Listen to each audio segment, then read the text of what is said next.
عیسائیوں میں بھی ایک عقیدہ رہا ہے، آج نہیں ہے. ایک تو وہ ہے تثلیث، ایک اللہ، ایک بیٹا حضرت عیسیٰ اور ایک روح القدس. لیکن ان کے ہاں یہ عقیدہ بھی رہا ہے کہ اللہ ہی ہے حضرت مسیح جو ہے، یعنی گاڈ انکارنیٹ کا تصور بھی ان کے ہاں رہا ہے. کرسچنز میں بہت سے مختلف جو ہے مختلف اوقات میں مختلف ادوار میں ان کے عقائد بدلتے رہے. بہرحال مجھے اس وقت جو کچھ عرض کرنا ہے وہ یہ ہے کہ اللہ تعالیٰ کا بڑا فضل و کرم ہے اس امت پر، امت محمد پر صلی اللہ علیہ وسلم، کہ یہ امت اس نوع کے شرک سے تاحال محفوظ ہے. اگرچہ عوام الناس کے درجے میں یا شاعروں کی مبالغہ آرائی میں نعتیں کہتے ہوئے جب حدود سے تجاوز کر دیا جاتا ہے اس میں کچھ شائبہ پیدا ہو جاتا ہے، لیکن کسی بھی مستند فرقے، مستند مسلک کے مستند عقائد میں ایسی کوئی چیز موجود نہیں ہے جسے شرک فی الذات سے تعبیر کیا جا سکے. مثال کے طور پر آپ کو ایک شعر سنا رہا ہوں: وہی جو مستوی عرش تھا خدا ہو کر، اتر پڑا وہ مدینے میں مصطفیٰ ہو کر. کیا ہے یہ؟ گاڈ انکارنیٹ، اوتار کا عقیدہ. وہ اوتار کا عقیدہ چاہے رام چندر جی کے لیے ہو، کرشن جی کے لیے ہو، یا محمد مصطفیٰ صلی اللہ علیہ وسلم کے لیے ہو، عقیدہ تو ایک ہی رہے گا. اور یہ آپ کے علم میں ہونا چاہیے. شعر کس کا ہے؟ مولانا احمد رضا خان صاحب بریلوی. لیکن یہ بھی نوٹ کر لیجیے ساتھ ہی کہ ان کے مسلک کے ایک بہت بڑے عالم جو لاہور میں ہوتے تھے، مولانا محمود احمد رضوی، مرحوم، ان کا انتقال ہو گیا ہے. روزنامہ پاکستان میں ایک دفعہ ایک فورم میں بعض لوگوں نے یہ مسئلہ چھیڑ دیا کہ مولانا احمد رضا خان صاحب بریلوی انہوں نے تو یہ شعر کہا ہے: وہی جو مستوی عرش تھا خدا ہو کر، اتر پڑا وہ مدینے میں مصطفیٰ ہو کر. تو مولانا محمود احمد رضوی صاحب نے فرمایا کہ اس پر ہمارا عقیدہ نہیں ہے، یہ ہمارے عقیدے میں شامل نہیں ہے. انہوں نے اعلان برات کیا. تو اصل میں یہ وہی شاعرانہ مبالغہ آمیزی ہے. قرآن مجید میں سورہ شعراء میں یہ بات کہی گئی ہے کہ شعراء جو ہیں وَالشُّعَرَاءُ يَتَّبِعُهُمُ الْغَاوُونَ أَلَمْ تَرَ أَنَّهُمْ فِي كُلِّ وَادٍ يَهِيمُونَ. وہ ہر وادی میں چکر لگاتے ہیں، خیالات میں دور سے دور نکل جائیں گے. مبالغہ آمیزی اگر نہ ہو تو پھر شعر کے اندر تاثیر نہیں ہوتی. اسی طریقے سے ایک شعر ہے: مدینے کی مسجد میں ممبر کے اوپر بغیر عین کا ایک عرب ہم نے دیکھا. بغیر عین کا عرب کیا ہوا؟ عرب میں سے عین نکال دے کیا رہ گیا؟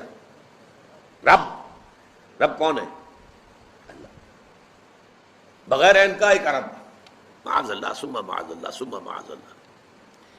یا ایک اور لفظ ہمارے یہاں استعمال ہوتا ہے کہ وہم پیدا کرنے کے لیے، ایہام جس کو کہتے ہیں. احمد بے میم، احمد بے میم، احمد میں سے میم نکال دیں گے کیا بچے گا؟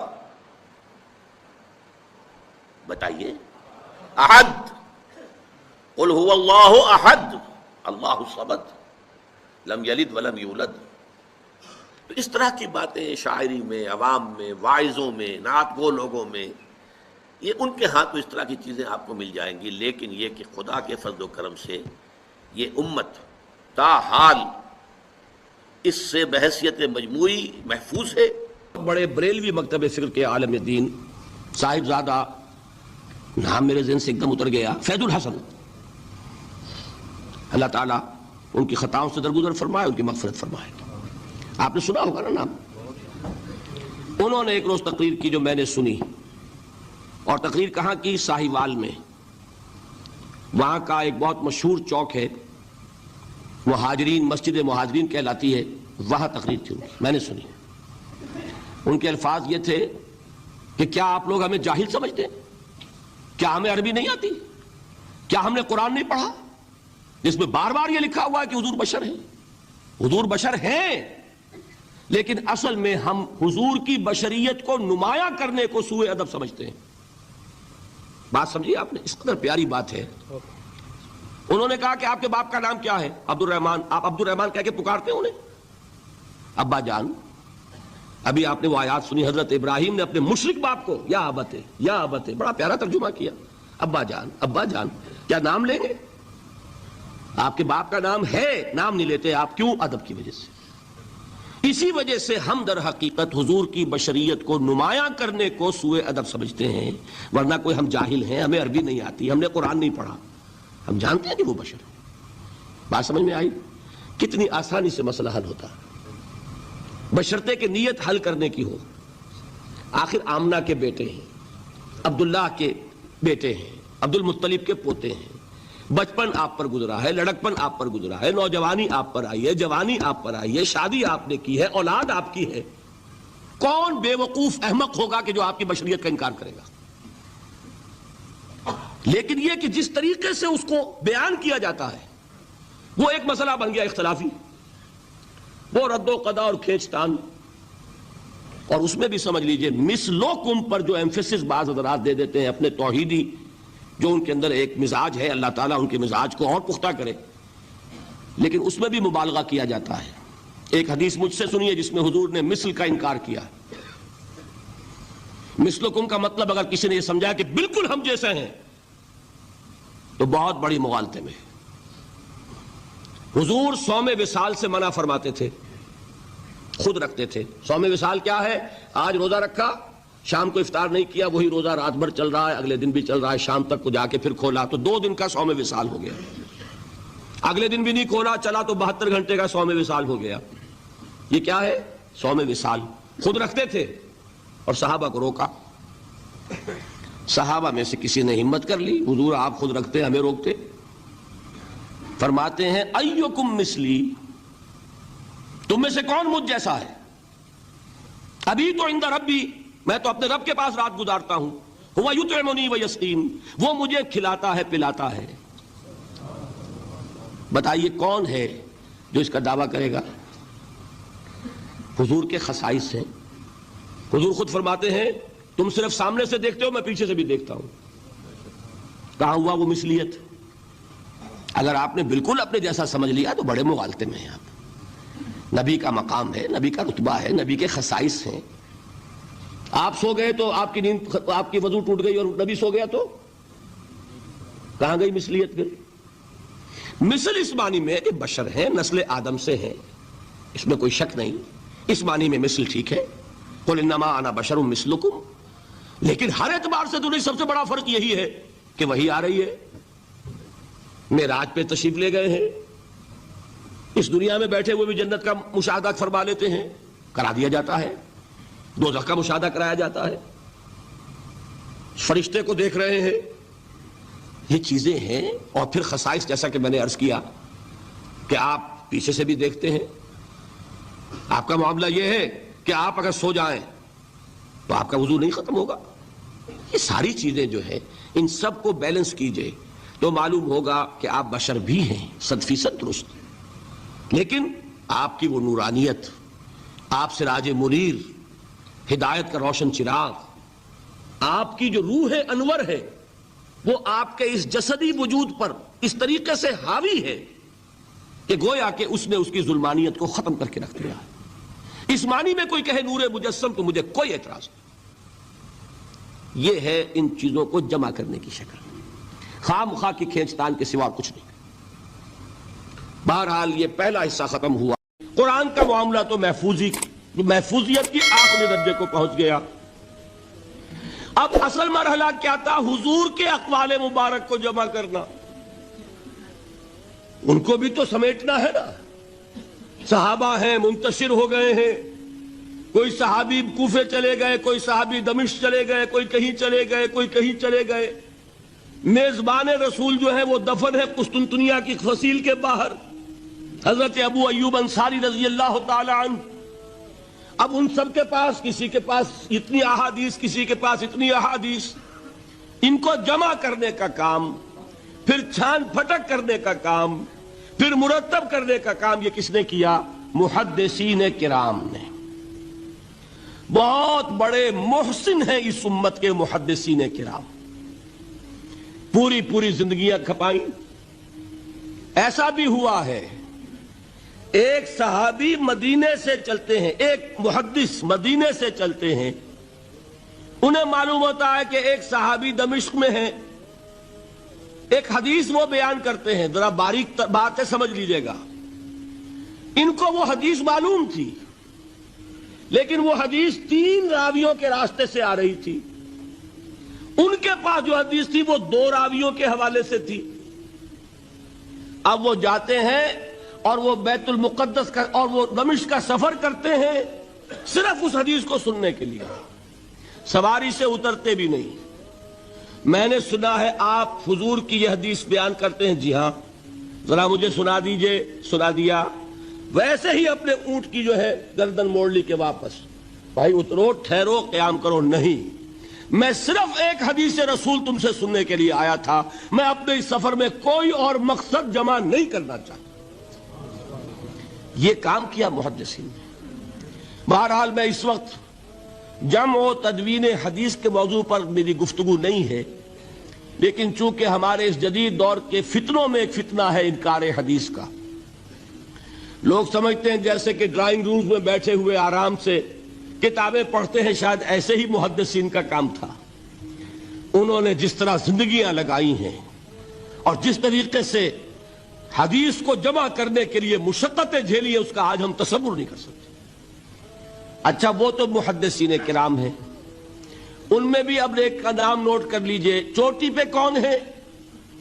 امام بخاری، امام مسلم، امام ترمذی، امام احمد ابن حنبل، امام ابن ماجہ، امام ابو داؤد، سب ہیں. لیکن چوٹی پر رئیس المحدثین کون ہے؟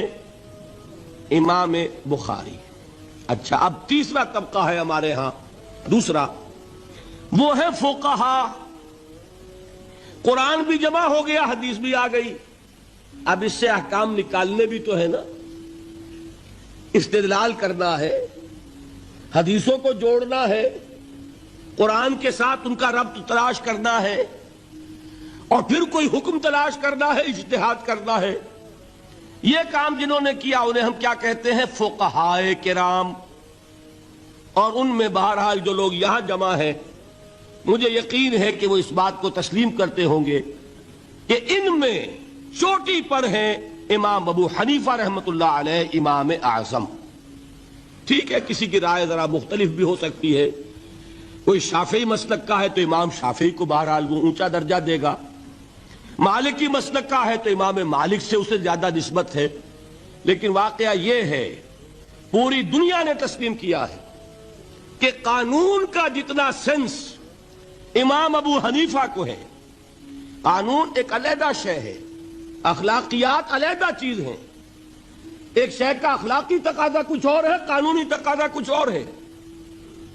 آپ کو کسی نے تھپڑ مارا، اخلاقی تقاضا کیا ہے؟ معاف کر دو بھائی. اور قانونی تقاضا کیا ہے؟ جوابی تھپڑ رسید کرو. اس لیے کہ اگر یہ نہیں کرو گے تو اس کی ہمت افزائی ہوگی، یہ کسی اور کو بھی تھپڑ مارے گا.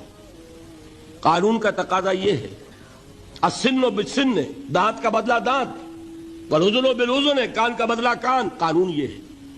اور اخلاق کا تقاضا کیا ہے؟ فَإِن تَعْفُوا وَتَصْفَحُوا وَتَغْفِرُوا، اگر تم بخش دو، معاف کر دیا کرو، لوگوں سے درگزر کیا کرو. فَإِنَّ اللَّهَ غَفُورٌ الرحیم، تو اللہ بھی تو غفور الرحیم ہے. تقاضے متضاد ہو گئے کہ نہیں؟ کسی معاملے کے اخلاقی پہلو کو پر نظر رکھنا یہ اور مزاج ہوگا، اور کسی معاملے کے قانونی پہلو کی گہرائی میں اترنا یہ اور مزاج ہے. میں اپنا احساس عرض کر رہا ہوں، اور دنیا میں جو بات مانی گئی ہے کہ جس کا نام لیگل سینس ہے، قانون کا ایک فہم، اس میں دنیا کا کوئی شخص مقابلہ نہیں کر سکتا امام ابو حنیفہ کا. آپ صحابہ کو ان سے مستثنیٰ کر دیجئے، ظاہر بات ہے انبیاء اور رسولوں کا معاملہ نہیں ہے، تو باقی انسانی نوع انسانی کے اندر امام ابو حنیفہ کا پلے کا کوئی شخص، ان کے برابر کا کوئی شخص قانون کا فہم رکھنے والا آج تک پیدا نہیں. تو سید الفقہاء کون ہوئے؟ امام ابو حنیفہ. اور رئیس المحدثین کون ہے؟ امام بخاری. یہ ساری جو میں نے اس وقت آپ کو تمہید بیان کی، وہ اس مسئلے کے لیے پریشان کن مسئلہ یہ ہے کہ امام ابو حنیفہ کی طرف یہ بات منسوب ہے کہ وہ یہ فرماتے ہیں الایمان قول، ایمان نام ہے صرف قول کا، عمل اس میں زیر بحث نہیں آتا. ولا یزید ولا ینقص، وہ ایمان نہ گھٹتا ہے نہ بڑھتا ہے. ایک سٹیٹمنٹ سمجھ میں آ گیا نا. اب دوسرا سٹیٹمنٹ سنیے، وہ ہے امام بخاری کا، رئیس المحدثین کا، الایمان قول وعمل. ایمان نام ہے قول اور عمل کے مجموعے کا.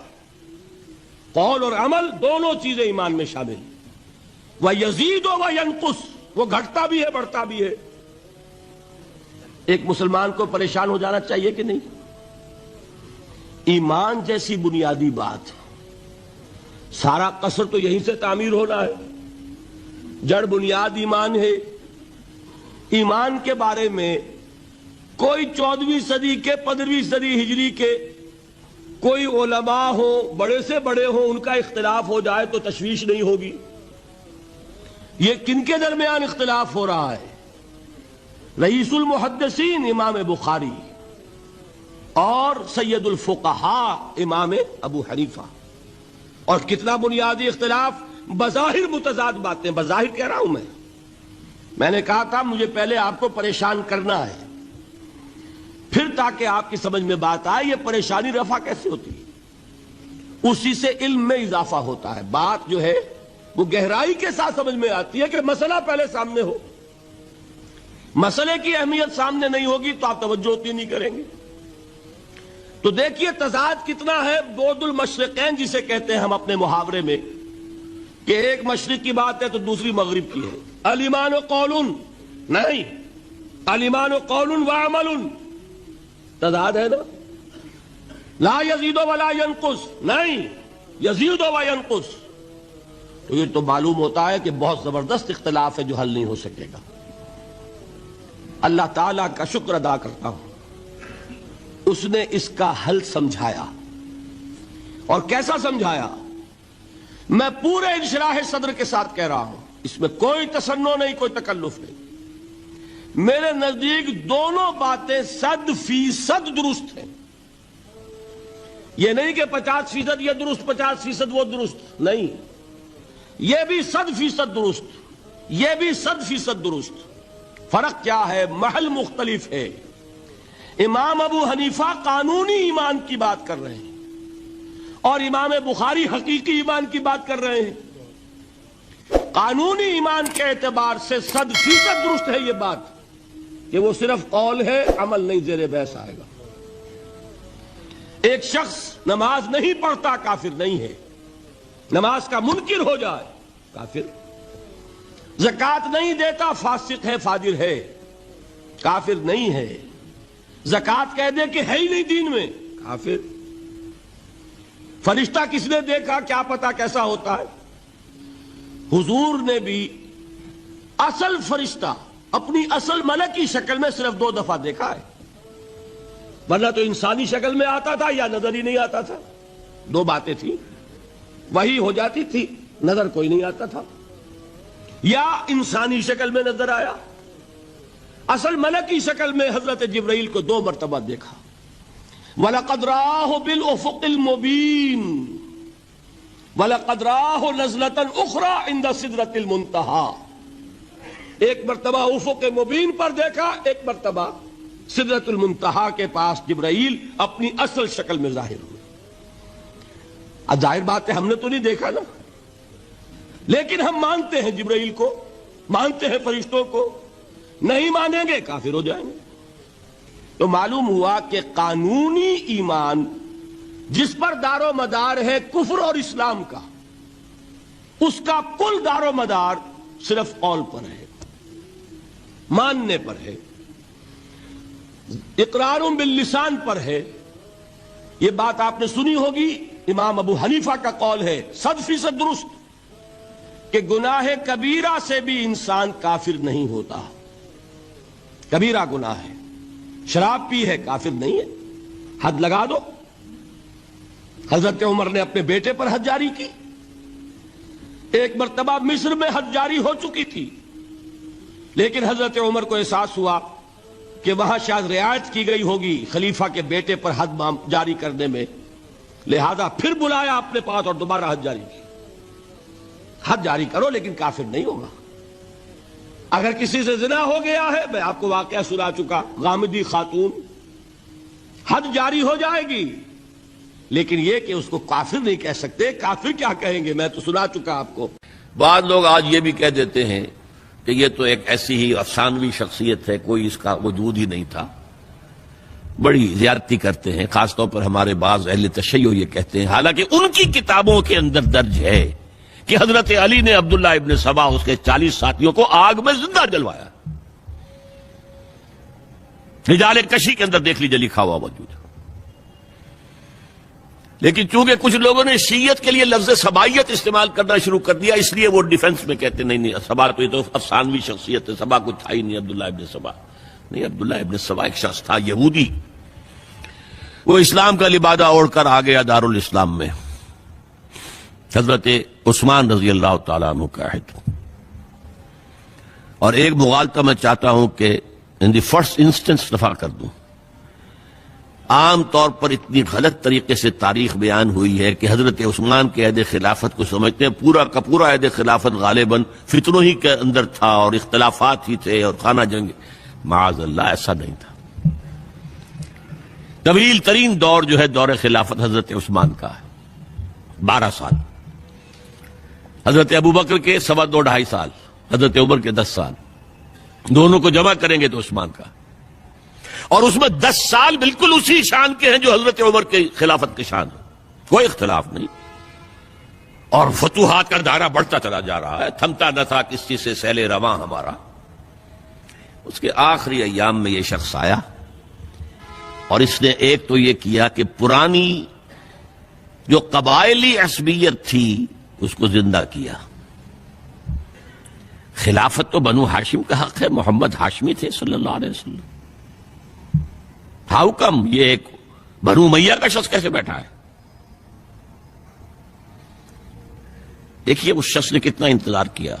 حضرت ابوبکر بنو امیہ میں سے نہیں تھے، لہذا یہ فتنہ اس کے خلاف نہیں ہو سکتا تھا، کیونکہ چشمک جو تھی وہ بنو امیہ اور بنو ہاشم کی تھی، بڑی پرانی تھی. یہ بڑے برابر کے یہ 2 کلینز جو تھے مد مقابل تھے ایک دوسرے کے. باقی چھوٹے قبیلے تھے، بنو تیم ہیں، بنو عدی ہیں، لیکن مقابلہ تھا بنو امیہ اور بنو ہاشم کا. حضرت ابوبکر بنو تیم میں سے، حضرت عمر بنو عدی میں سے، بنو امیہ میں سے حضرت عثمان. اب اس کو موقع ملا، اب آیا یہ اموی، یہ بن گیا. یہ سب غاصب ہیں، ابو بکر بھی، عمر بھی، عثمان بھی. خلافت پہلے دن سے علی کی ہے اور اس کو ملنی چاہیے. اس سے آگے بڑھ کر، اور علی تو خدا ہے، انکارنیٹ، گاڈ انکارنیٹ. یہ اس کا عقیدہ جس نے پھیلایا.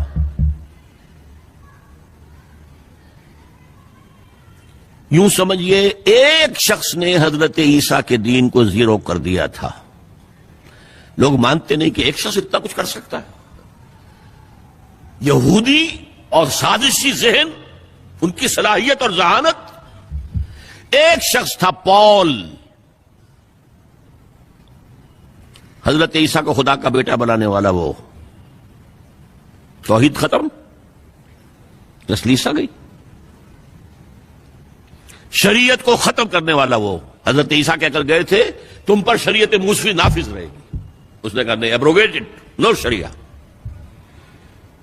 نمبر 3، حضرت عیسیٰ نے کہا تھا تمہیں تبلیغ کرنی ہے صرف یہودیوں تک. I have been sent only in search of the lost sheep of the house of Israel. میں صرف اسرائیل کے گھرانے کی کھوئی ہوئی بھیڑوں کی تلاش میں آیا ہوں، تمہیں باہر تبلیغ نہیں کرنی. اس نے تبلیغ کا دائرہ وسیع کیا. وہ دین مسیحیت ختم، وہ دین پالزم ہے جو چلا ہے اس کے بعد. سمجھ رہے اس بات کو؟ اور یہ ڈاکٹر مائیکل ہارٹ نے بالکل صحیح لکھا ہے کہ کرسچینٹی جب تک حضرت مسیح موجود تھے وہ سوائے ایک یہودیوں کے فرقے کے اس کی کوئی اور حیثیت نہیں تھی. لیکن پال نے اسے ایک انڈیپینڈنٹ دین بنایا. ایک شخص کی کارروائی ہے یہ ساری. اور آج پوری دنیا، پوری عیسائی دنیا اسی پر ہے، تسلیس پر بھی، اور شریعت ختم، اور دعوت جو ہے کرتے پھر رہے ہیں